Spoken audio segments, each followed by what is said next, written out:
Hi vlog, welcome to my guys. So today, I'm here at our youth hangout, but not in Metro East, rather here in Marikina.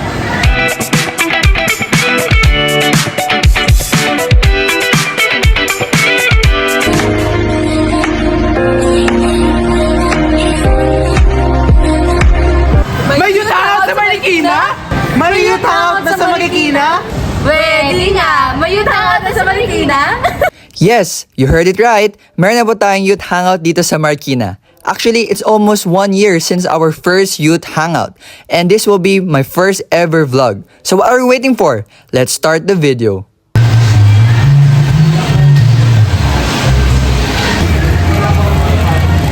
Kasi yung iba, dyan na mismo maglalagay yan. Ayan guys, so mga 5 PM mag-start na po ang ating youth hangout dito. I'm excited to show you guys ang mga gagawin natin dito sa youth hangout. Let's go! There's a joy that's rising in our souls. It's you every morning. Bringing flavor, color, like we never seen. You're marvelous in all that you are.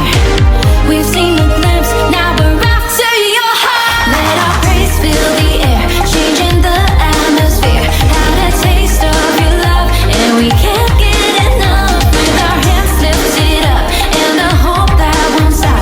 We've been changed by your love, and we can't get enough.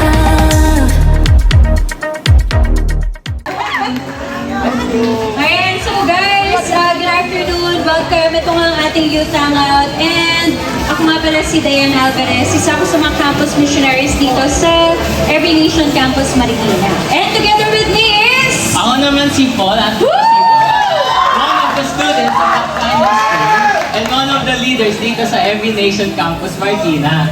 Wow! Okay! Crush ng bayan ko si Paul eh. Ayan, so we would like to welcome you here and we are doing this dito sa Ayala Marikina every Wednesday from 3 p.m. to 7 p.m. If you have friends, no, and you know they will attend here, yes, feel free to invite them. So, tayo din ay Every Nation Campus and our heart is to empower students. Matulungan namin kayo, sana nga no, matutulungan namin kayo in the areas of leadership, integrity, faith, and excellence, right, Paul? Yes, so what does these mean? So una, we have leadership. Leadership meaning being able to lead others to God and guiding their walk with God. Ang next natin ay integrity, meaning doing what is right even when no one is looking. Wow, I love that. Yes, next is faith. So ano nga ba ang faith?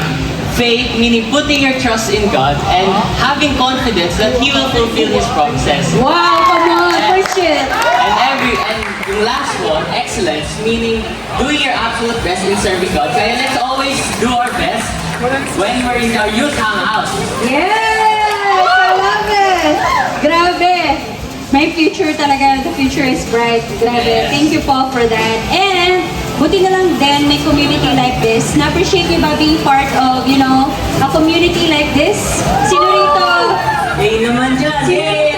May mga, sino rito may mga na-meet na kayo like mga true friends because of, you know, attending here. Nagkaroon na kayo ng mga bagong kaibigan. Meron na? Meron. So, ako rin, I'm so grateful. I'm so grateful that I'm part of Every Nation Campus Marikina Church Community. Yes, tama ate Dan. Kaya let's change the campus and change the world! Can you say that? Actually, yun yung ano natin, no, hashtag sa Every Nation Campus Marikina. Can you follow with us? Okay, when we say change the campus, Change the world! change the world. Sige, ito na po, yung first image natin, okay? Yung God first prepare. two groups na mananalo ay sila ang makakapasok sa final round. So let's label yung groups muna. So we have group 1, Wow. group 2, group 3 sa back at group 4 dito. Let's go, okay? Okay, this one, let's show it, the second photo.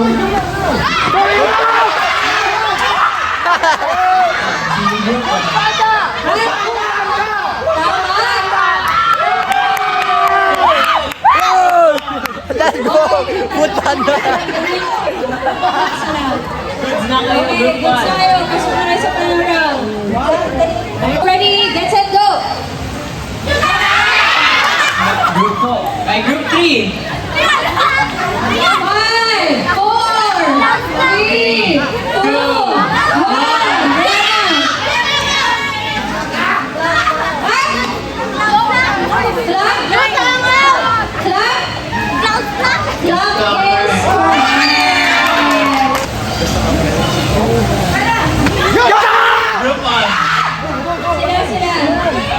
Alam? 5, 4, 3, 2, 1. Wala na kayo. Go group 3. 5, 4, Ano yan? 3, Ano yan? 2, 1. Oh, wala nakakuha ng sagot. Yes, ang tamang sagot ay... Sino ba ito? Wait, wala bang sasagot? Sino kapag yung group... Ay, dalawa na pala. Call center agent. Call center agent. Huh? Okay. Next, okay. Guys, for example, pag hindi nila nahulaan, pwedeng i-grab ng 2 and 4, okay? Game. This round, okay? Next round. Let's show the photo. Group 3. Group 3, congrats! Good job. Oh, picture. Oh, picture. Dito. Dito. Wow, okay, ready? Sukaraw, compress.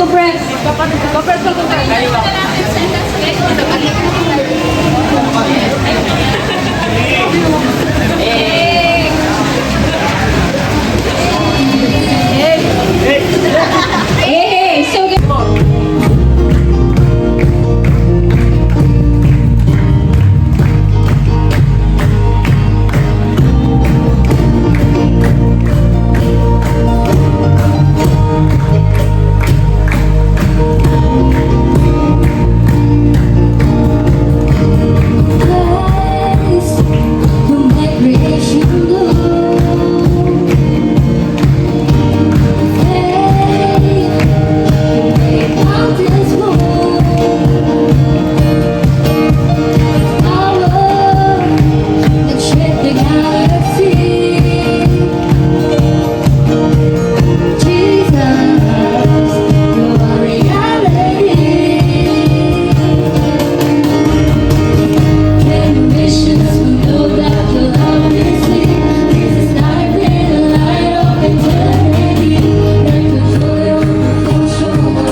pinipreach niya. Okay, so ayun yung nangyari. So, pero, also the believers in Berea sent Paul to Athens naman. Now, that nandun na siya sa Athens, waiting for his disciple, yung mga kasama niyang mag-preach ng word ni God, which is si Timothy and Silas. Okay, na nandun ka sa Berea, he went around the Athens. So, nag-roam around siya in Athens, and he saw people worshiping different gods.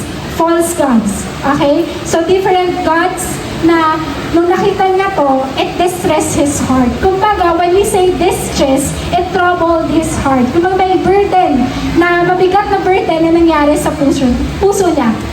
And in those days kasi, yung mga Greeks, nag-worship talaga sila ng many gods. Okay, so gods, goddesses, and nagbibuild sila ng statues and monuments and altars where they are offering something na kapag in-offer nila to, na ito talaga yung worship nilang God. And for Paul, nung nakita niya to, sobrang na-trouble yung heart niya. There's a certain burden sa puso niya and na-feel niya yung holy discontent nung nakita niya to. Si Paul, ito yung naramdaman niya, may holy discontent, na feeling niya kapag sinabi natin holy discontent, for Paul, alam niya lang na hindi pwede to. Na parang alam niya, itong mga taong to, dapat hindi wina-worship yung mga idols, yung mga gods na nandun. Okay, so ito yung tinatawag na holy discontent. Yung holy discontent, it's something that we are feeling uneasy about something wrong. Okay, in our world, okay, in our certain situation, which is something na hindi honoring kay God, and taking positive, that we are taking positive action to fix it. And now, that as we talk about how Paul make a change, okay, in that Athens, how did Apostle Paul change the game with the people in Athens? By demonstrating that holy discontent. And us, tayo na followers ni Jesus, and even kahit sa mga bago dito, no, na nag-join sa atin ng Youth Hangout, what we can learn from him. First, that we can learn is that Paul was distressed by the people from whom God is unknown. Okay? So makita natin in verse 16. I want to read in ESV version and NIV version dito. Sabi dito, now Paul was waiting for them at Athens. His spirit was provoked. Okay, na-provoke daw yung spirit. Okay, ni Paul. In NIV version, ginamit naman yung word na distress. So kanina sinabi natin, kapag word na distress, it's something that may trouble sa puso mo. And yung provoke, okay, alam naman natin yung word na triggered, di ba? So very uso yan. Very uso yan sa generation ngayon yung word na triggered. So for Paul, hindi siya something na nung na-provoke siya, nung nakita niya nag-worship yung mga tao ng different gods, okay, in Athens, hindi siya parang nag-blur out lang doon, tapos inaway niya yung mga tao doon. But for Paul, he was distressed or provoked that there was a holy or righteous anger na na-feel niya that time. Okay? So, kay Paul, alam niya lang na dapat hindi wina-worship na itong mga taong to, yung different gods na wina-worship nila. And he know na it's something, yung holy discontent na yun, nanggagaling yun sa relationship ni Paul sa kay God. Okay? So yun. And dahil we are talking about different gods, idols, okay? Ito kasi yung mga wino-worship ng mga tao sa Athens, yung mga different idols, okay? Ayan, may mga picture tayo dyan, sila Athena, Arsus. So, iba-iba talaga. Ganyan. Pero, as we talk about idol, ano ba ibig sabihin ng idol? So, sabi ni Timothy Keller, one of the known pastors, okay, sabi niya dito, what is an idol? It is anything more important to you than God. Anything that absorbs your heart, yung puso mo, imagination mo more than God. Anything na sinisik mo daw to give you what only God can give. So, ito yung idol na sinasabi natin. Ito yung idols, okay, na wino-worship ng mga tao dun sa Athens. And how about us? When we see something that is not aligned, okay, with God's truth sa school, sa personal life natin, family, sa nation natin, sa bansa natin, does it provoke you? When you see something, some people worshiping false God, naniniwala sila sa belief na to, mas naniniwala sila dito sa false God na to, does it provoke you? Does it distress your heart? Okay, what do you do about it? And here, as we talk about yung story ni Paul in the time of Athens, no, here, si Paul, he conversed with different kinds of people. First is devout person. So, pakita natin yan. Maliit lang masyado. Pero yung mga devout persons daw, okay, ito yung mga people who are very religious. Okay, religious, ibig sabihin, they do great things, good works. Okay, and meron din isa pa kausap si Paul that time, yung mga Epicureans na philosophers. Ito naman yung mga tao na naniniwala that si God was so far na sobrang distant ni God sa kanila. And last, yung mga Stoics philosophers, that people who believe that everything that they see is God. So lahat na nakikita nila, para sa kanila, yun siya, parang God yun sa buhay nila.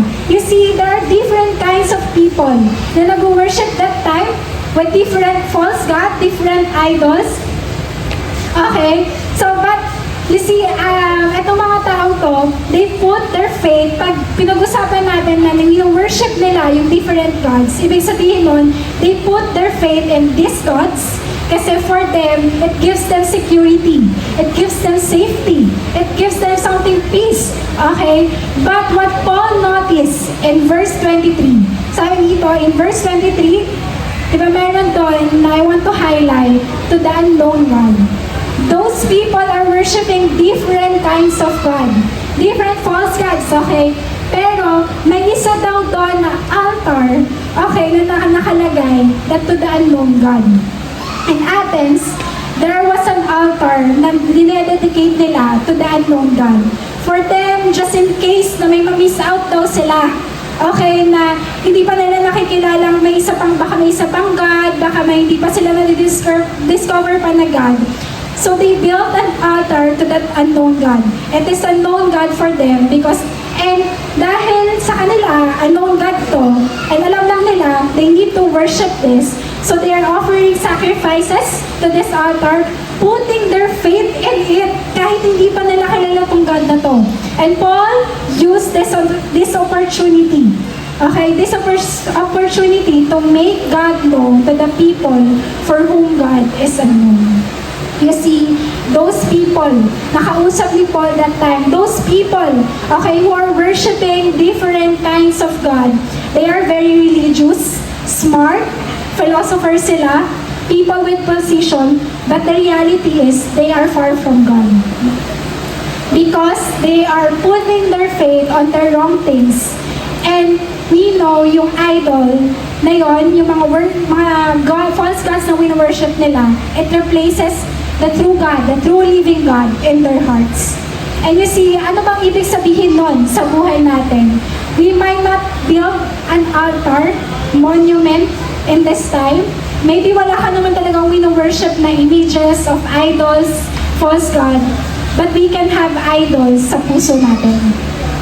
You may never actually build an altar or burn an offering, mag-make ng sacrifices, but our attachment and obsession for something, for the things na meron tayo, it reveals idols in our heart. Maybe, just like the people in Athens, God is just an additional God for you. Maybe, same thing na ginagawa ng mga tao that time. Maybe because you have a lot of good things in your life right now. Relationship, makapag-aral ka, you have good grades. Those things are not bad. It's good. But if it replaces God in your heart, ito na yung masauna sa puso mo. Maybe there's something wrong. Maybe God is just an additional God sa buhay mo. Maybe there's an idol in your heart. Again, an idol is anything that you love more, fear more, serve more, or trust more than God. It is something that competes with your love for God. Ano yung mga bagay na yun? That it can be a good thing, okay, sa buhay mo. Na meron ka sa buhay mo, pero nakikipag-compete yung bagay na yun for your love for God. And when we talk about idols or idolatry, in our personal life, personal issues, social issues, sa bansa natin, family, school, are we being distressed? Katulad ba ni Paul, are we being provoked? Kapag nakikita natin na may nangyayaring mga tao, okay, na nag-worship with different gods, may mga idols sa puso nila.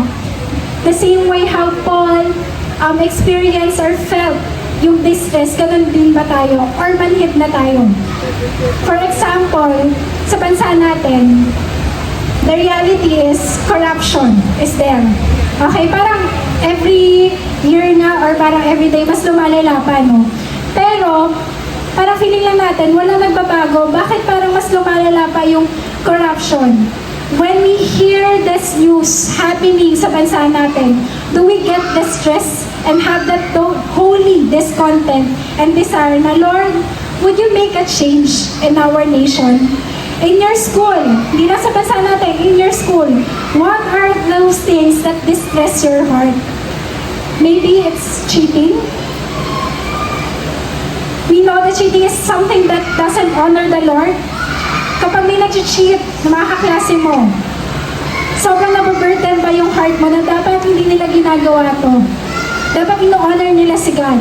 There's a burden ba in your heart, or are you contributing to this thing? You see, does the idolatry in your life, in our nation, to other people's life, break your heart? Does it matter to you that your family, your classmates, or other people that God has placed in your life, okay, does it break your heart kapag nakikita mo sila na nag-worship ng ibang God? Na kapag may idolatry sa puso nila, do we sense that holy discontent na pinag-uusapan natin in our hearts when we see idols around us? If you are a follower of Jesus, naniniwala ka kay Jesus, no? And you see yourself and people settling for less, doing things na hindi align sa will ni God, does it provoke you? This is the question. Do our hearts break for the things that break the heart of God? We know those idols, those false gods na maybe wina-worship natin, na nagre-replace kay God sa puso natin, it breaks the heart of God. But the question is, do our hearts break for the things that break the heart of God? Do we feel that holy discontent when we see people around us worshiping other gods? And maybe right now, God is speaking to you. Hi, ate, I need to do something kasi ganito ngayon nangyayari. Sa home namin, may cheating. Ganito yung nangyayari sa family ko. Ganito yung nangyayari sa personal life ko. My prayer for you is that don't be afraid to ask God to give you that burden. A burden and holy discontent for your life, for your campus, for your community and family. Ask God to provoke your heart, your spirit, kapag may maling nangyayari sa family mo, sa campus mo, sa sarili mong buhay. Kapag may mga bagay that replaces Him in your heart. If you are not concerned with the things that concerns the Lord, ask Him to align your heart with His. You see, when Paul was greatly distressed and provoked, nung nakita niya nag-worship yung mga tao in Athens with worship yung different gods, it doesn't end there. Hindi lang siya natapos doon. Hindi siya umalis. Dinaanan lang niya, bahala kayo. Hindi siya nag-shy away. Hindi niya in-ignore yung nangyayari at that time. Okay? But for Paul, there's something na ginawa niya. And this is what second thing that we can learn in the life of Paul is Paul's direction is to make God known who can be known. Okay, nung time na yun, nakita niya, nag-worship. Okay, different kinds of people worshiping different kind of gods. And Paul directed him, directed his heart to make God known, to those people na hindi pa kilala si God. So in verse 17, we want to highlight this, so he reasoned. Hindi sinabi dito na Paul debated with them. Paul persecuted them. Paul condemned them. Hindi. Diba, hindi naman sinabi dito that Paul canceled these people. In this world that's full of people, it's easy canceling them. People na, hindi, cancel ko na yan kasi ang dami niyang ginawang mali sa buhay ko. Pero kay Paul, he did not debate with them. Hindi niya kinansel yung mga tao na to. But Paul's direction is to converse with the people in Athens, to engage them in a conversation. And he uses something, contextualize yung message na without compromising yung faith niya kay God. Okay? So makita natin dito, he reasoned without compromising the truth. Alam lang niya, kailangan niya i-engage engage yung mga tao that time. Nag-worship ng different kinds of God in a conversation without compromising the truth. And tayo ba, when we are experiencing different issues in our lives, family, school, social issues in our nation, God is encouraging us not to shy away, hindi magtago, not to argue, but to converse, but to engage people in conversation, to listen to them, where it can lead us, where it can lead to openness, engage them in a conversation, and lead us for opportunity to preach them. Ano ba yung katotohanan? You see, there are a lot of social issues. There's a lot of issues that's happening in our life, in our nation. Sa nation pa lang natin, di ba, ang dami, kaliwat kanan. Pero paano ba tayo nagre-respond? As followers of Jesus, as someone who wants to be, to have a relationship with Jesus, mas gusto pang makalala si God. Paano ba tayo nagre-respond? Kailangan ba laging nakikipagdebate tayo sa kanila? In social media, kailangan ba laging nakikipagdebate tayo with other people? Or are we willing to engage these people in a conversation? Are we willing to sit down and listen to them and ask them, ano ba yung mga questions mo about this? Kasi madami pa tayong issues in our nation na kakaharapin, nalalabas because we live in a broken world. But my prayer for all of you is that just like how Paul conversed with these people who are worshiping false God, we will do the same. That we will take time to hear from them. We will take time to converse with them. We will take time, okay, to not compromise yung faith natin kay God, but to really have that heart to preach the truth to them. You see, we don't have to compromise yung truth na alam natin, but we find connection in those issues na naririnig natin in our nation and other people, then lead them to the truth. Lead them sa katotohanan na meron tayo. In your campus, sa family mo, sa community that you are part of, when God is giving you a burden, hindi lang yun basta burden na binigay sa'yo ni God para pabigatin yung puso mo, but maybe God has put that burden sa puso mo to fuel you to engage these people. To engage these people in a conversation where will lead you to proclaim the truth. To proclaim who God is in our lives. In Acts 17, okay, 24 to 28, this is how Paul preached the truth to them. Ayan, may mga highlighted word tayo dyan. Dadaanan natin yan. For the people of Athens, yung God na unknown God sa kanila, okay, they just know na this God is really far from them. And Paul is saying, you sense that there is a God that really far from you. Na alam mo lang, ay, alam mo, may God na malayo sa'yo. Pero sinabi dito ni Paul that this God is not far. God can be known. Hindi siya malayo, hindi siya distant sa'yo, pero itong God na sinasabi na, yung God na pinipreach ni Paul sa kanila is a God that can be known. Paul is preaching to them that He is not an unknown God na nilagay nila doon sa monument na yun, sa altar na yun. He is not a faraway God. He cannot be found on those altars na binild nila. Okay? He is a living God and He is with us. So this is how Paul preached the truth to them. Paul has to break the mindset, the belief na pinaniniwalaan ng mga tao na yun in Athens. And God, parang si Paul, sinabi lang niya that God is the creator of all things. He is not an image na kinreate nila. Hindi siya altar na kinreate ng mga taong yun. He is not an image created by human hands. He is the ultimate giver of life. He is the ultimate giver of ng buhay natin. This is how Paul preached who Jesus is to the people of Athens. Therefore, anong ibig sabihin nito? Therefore, God is not an unknown God. He is God who can be known. This is what this is what people in Athens miss out. Ito yung miss out kasi nila eh. They think that God is boxed with the image of idols. Feeling nila, unknown God to. Yung God na sinasabi nila is malayo sa kanila. But you see, God doesn't need those things, those altars, those sacrifices, because God made everything. God made a way for us to know Him. God made a way for us to know who Jesus is.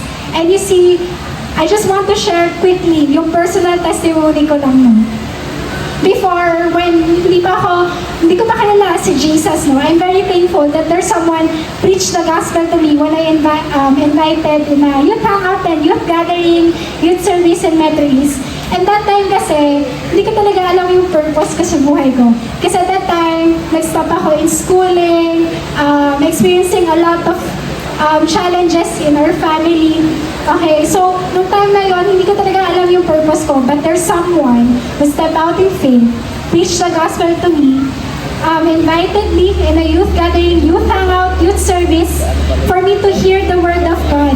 Because this person made an effort, called out, okay, yung mga idols sa buhay ko. Kasi that time, I'm looking for different kind, yung purpose ko from different kind of people, relationship, okay, different things na nangyayari sa buhay ko. Parang, Lord, ano ba talaga yung purpose ko?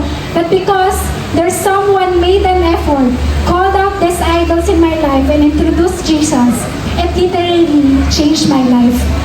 And this is the game changer sa buhay ko. Ikaw din, kaya ka na dito because someone preached the gospel to you, right? Someone introduced you to Jesus. You have received Jesus sa buhay mo. That's why you can be a game changer. You can be a game changer to other people as well. As you share Jesus to them. Minsan, diba, minsan yung mga kaklase mo pa yung nagtatanong, ano ba yung pinupuntahan mo every Wednesday sa Ayala? Ano yung wino-worship nyo doon? Minsan sila na yung nagtatanong, ano yung ginagawa natin kapag yung mga tao na curious sa ginagawa natin on how we are worshiping God? Are we being, parang sinashy away ba natin yung sarili natin, ini-ignore ba natin sila? Or do we have that heart to make Jesus known to them? You see, this is the game changer that maybe your family, your friends, your classmates, and communities that they are waiting for. So preach the gospel. Preach who Jesus is to them. Let them know who Jesus is. This God na sinasabi ni Paul who created heavens and earth, this personal God wants to make Himself known, hindi lang sa'yo, sa buhay mo, but to other people as well. Which will lead us to the last thing that we can learn in the life of Paul, that Paul's disposition is to proclaim the truth. In verse 29 to 31, diba parang pinreach ni Paul na si God, He created everything. Now that they know that God created everything, that God can be known, paano ba tayo, paano ba natin surrender yung buhay natin to this God? So si Paul, sinabi niya dito, but now he commands all people everywhere to repent. In verse 31, it's also said there, He has fixed a day on which He will judge the world in righteousness by a man whom He has appointed. And of this, He has given assurance to all by raising Him from the dead. Kasi yung na-feel ni Paul na provocation, yung na-provoke siya, na na-distress yung heart niya, it compelled him to engage the people in Athens to a conversation that leads him to gospel proclamation. That leads him to proclaim, i-share kung sino ba yung God na dapat na wino-worship nila. The God who is a true living God na dapat na wino-worship nila. Paul proclaimed yung truth by saying it's time to turn away from those idols na wino-worship nila and repent. Maybe you're that person right now that God is speaking to you. Repent and turn away from those idols na nag-replace sa puso mo kay God. Yes, wala ka mang sinasambang monument, wala kang pinupuntahan ng mga altars, but there are things that compete with your devotion and your love to God. What are those things that you need to turn away, to repent of? It's time na nalikuran mo na yan at mag-repent. You see, when we talk about repentance, it's about acknowledging that you have sinned against a holy God, turning away from sins, from idols and turning to God that will result to a changed life. Okay, pagbabago ng buhay. You see, Paul tells the people there that they have been walking in ignorance, that God has been a merciful God to them, but now it's time for them to repent and believe and one through God. It's time to turn away from those idols na wina-worship nyo. And it's time to believe in one true living God, to trust in the one who God has sent, who had been raised from the dead, and then told them that there is a judgment that waiting for them. Hindi lang sinabi ni Paul that it's time to turn away. Pero may sinabi din si Paul na judgment na mangyayari. And as we talk about this, sino ba yung mga tao sa buhay mo na kailangan marinig who Jesus is? And respond and repent and trust in one true God that we are worshiping. Every time that you will see your family, your classmates, yung mga kaibigan mo na lagi mong kasama, na hindi pa kilala si God, does it provoke you and compel you to preach who Jesus is to them? When you see them doing things that is not aligned with the will of God, you see them worshiping yung pleasures ng mundo, this world has to offer to them. Does your heart nagpo-provoke ba yung heart mo? And does it compel you to preach who Jesus is to them? Or maybe ikaw yun. It's your first time, nakasama ka namin dito sa Youth Hangout, and maybe God is telling to you, repent of your idolatry, of those things that you are worshiping. Give to God the first place in your heart. Repent of those unbelief na meron ka sa buhay mo, sa puso mo, and put your faith in Jesus. Put your faith in one true living God. Yung command na to repent is not a harsh thing, okay, na kailangan natin gawin sa buhay natin. It's not a burden. Okay, hindi siya burden sa buhay natin. But it is a gracious command that leads to life, that leads to a changed life. And my prayer for us is that as we ask God, Lord, ano ba yung mga idol sa puso ko na nagre-replace ng love ko sa'yo, ng devotion ko sa'yo, that I need to repent of? Lord, give me the grace to surrender it to you and allow me to put you in the first place in my heart. Allow me to repent of those unbelief and put my faith in you. It's time to turn away from those idols in your heart and worship the one true living God. You see, as we go through the Word of God today, pinag-usapan natin how Paul paano niya binago. Okay, binrake yung mindset. In-reach niya kung sino si Jesus, si God, and the people of Athens. You see, as we go through with this word, ay makikita lang natin dito yung heart ni God, yung intention ni God to save the people there in Athens. And verses 32 to 34, this is how the people in Athens responded. Some mocked Paul, okay, some people there condemned si Paul, some, okay, sige, we will hear you again about this, willing sila to hear again from Paul, and some had joined and believed the God na pinreach ni Paul that time. Now, when they heard who God is, the one true living God, the resurrection, nagawa ni Jesus, some mock them, some interested, some are willing, believe in God. And the same way for us, we will experience this kind of different people who will mock us, who will condemn us, who will persecute our faith.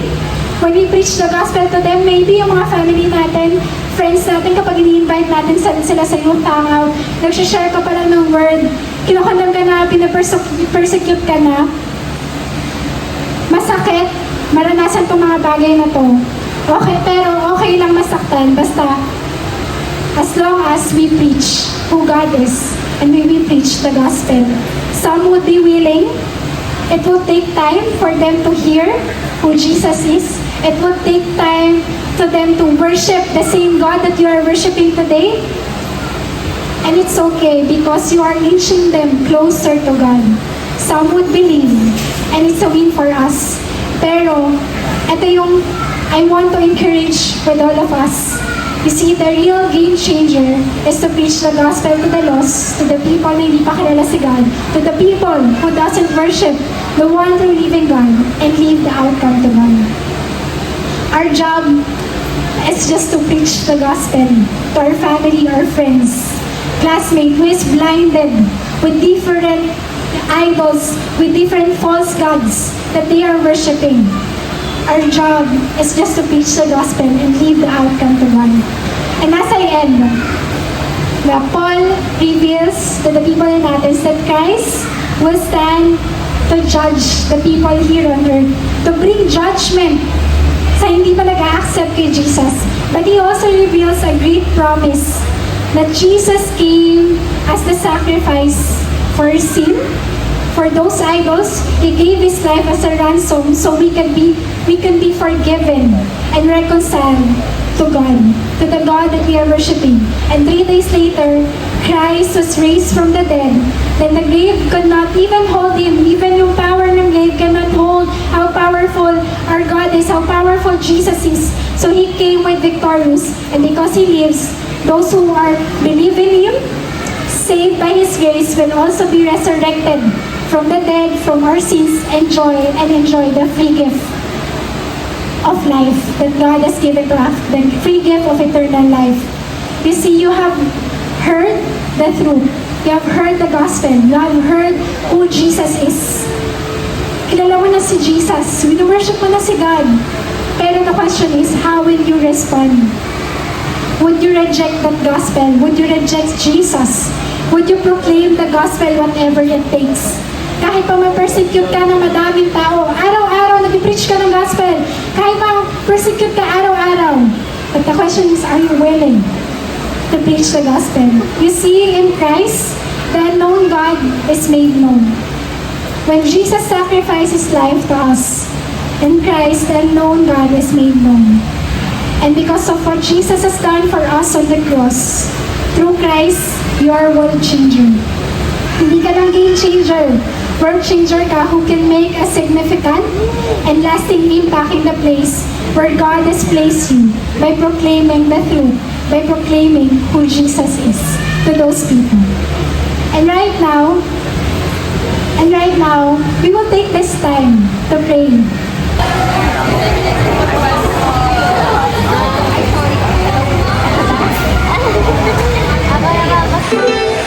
One, two, three.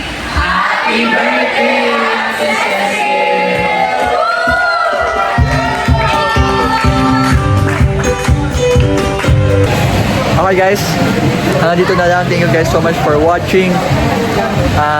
Join us every Wednesday dito sa Ayala Mas Marikina beside Mr. Jawai at 3 p.m. and 7 p.m. Let's go. Like, share, and subscribe. And hit the notification bell para update kayo sa mga future videos ko. Let's go guys! Hirap pa din magsalita.